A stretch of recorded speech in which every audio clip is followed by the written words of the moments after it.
So this is an interesting report. This is some of the biggest bombs of 2022. Can you believe it, ladies and gents? A lot of them are Disney. I know, shocker. Namely Strange Worlds and Lightyear. Absolutely appalling. The interesting thing about this is that this comes to us direct from Deadline. Generally speaking, a good puff piece outlet for Disney. It's quite unusual for them to do, articles like this. But I guess, unfortunately, past a certain point, they just have to talk about it. So I thought we'd dive into this because this is interesting. There's some other, topics in here as well, like Amsterdam, Babylon, things like that, where there was big name brands associated with it in terms of box office actors.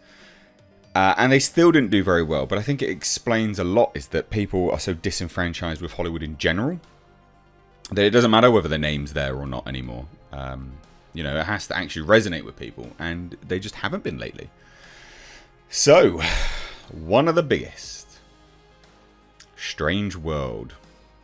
Total loss, $152.4 million.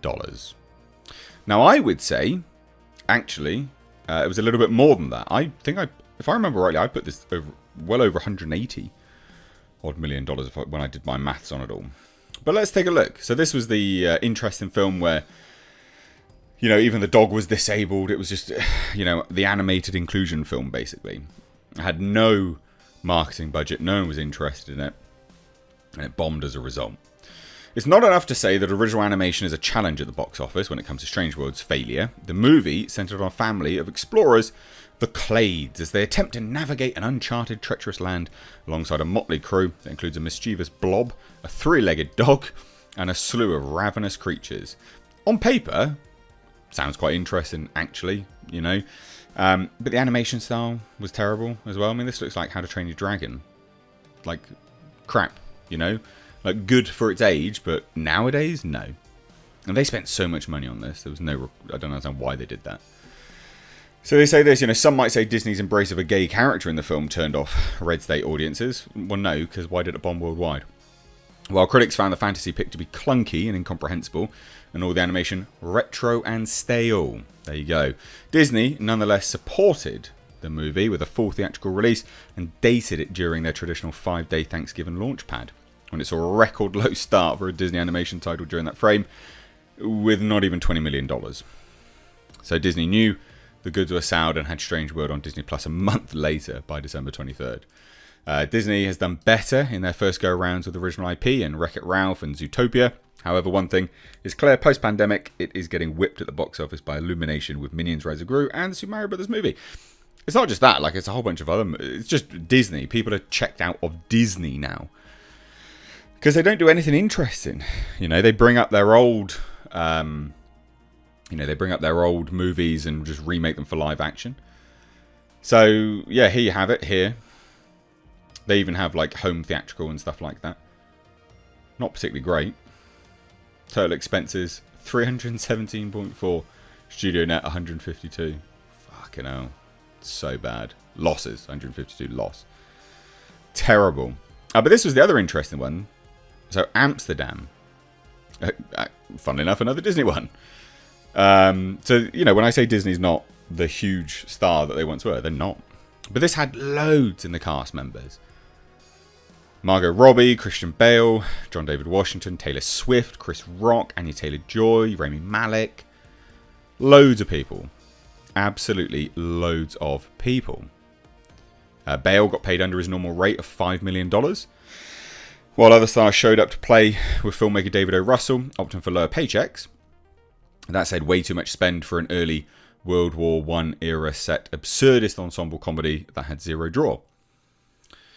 So, it was just bizarre. It was just absolutely bizarre. Why would they spend so much money on this?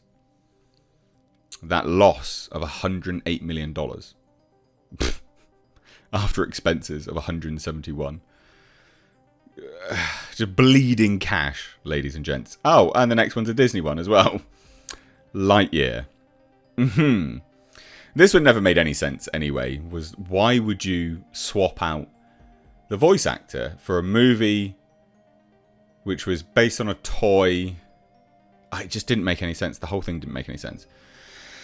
So one would think an extension of the Toy Story franchise, a spin-off about Buzz Lightyear, would be a surefire win. But devoted fans weren't thrilled that Tim Allen wasn't doing the voiceover. Chris Evans took over. It just didn't make any sense why they binned him off. Not to mention their issues with the movie taking liberties with Toy Story canon. Yeah, that was bizarre as well. Because it was like based on the toy but not based on the toy. It's so bizarre. Anyway, the $50.5 million domestic start wasn't going to get Lightyear to the moon at the summer box office, also potentially impacting grosses. Former moviegoers getting too comfortable with seeing Pixar movies at home. I don't think it was that. I just think people were like, what? This is ridiculous. So per CEO Bob Iger, Disney's returning to the regular Toy Story franchise. Because they're like, shit, this was a bomb. And again, look, total revenues, 267. Total expenses, $373 million. A loss of 106. Bleeding cash. So again, Disney right down the pan. Now this is an interesting one.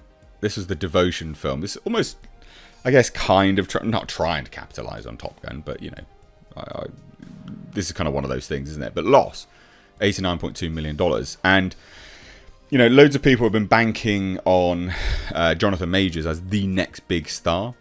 You know, the next big thing. Just like they did with Taylor Kitsch, just like they've done with many, many actors out there. And I just think, unfortunately, this guy is not the next big star. Obviously, he's not a draw. This didn't make people go and watch it anyway. So if we scroll down, a fairly big loss, you know, $89 million. But the last one, which I think is perhaps the most interesting, or one of the ones that is the most interesting, is Babylon. Now, Babylon had just the hugest cast. Ridiculous cast. And that's when you go, oh, okay, so people have genuinely checked out of stardom. They're not interested. Like Brad Pitt, Margot Robbie, like I had everyone in it that you could think of.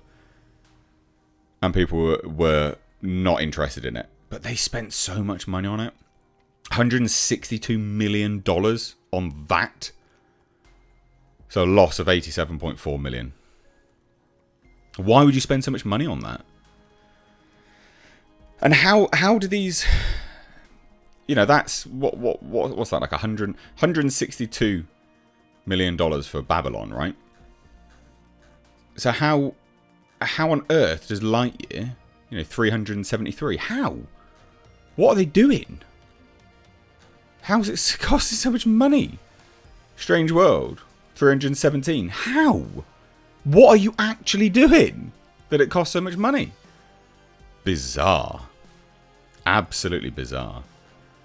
But I thought this was interesting. Let me know your thoughts on this down below. I'd love to hear it. Take care.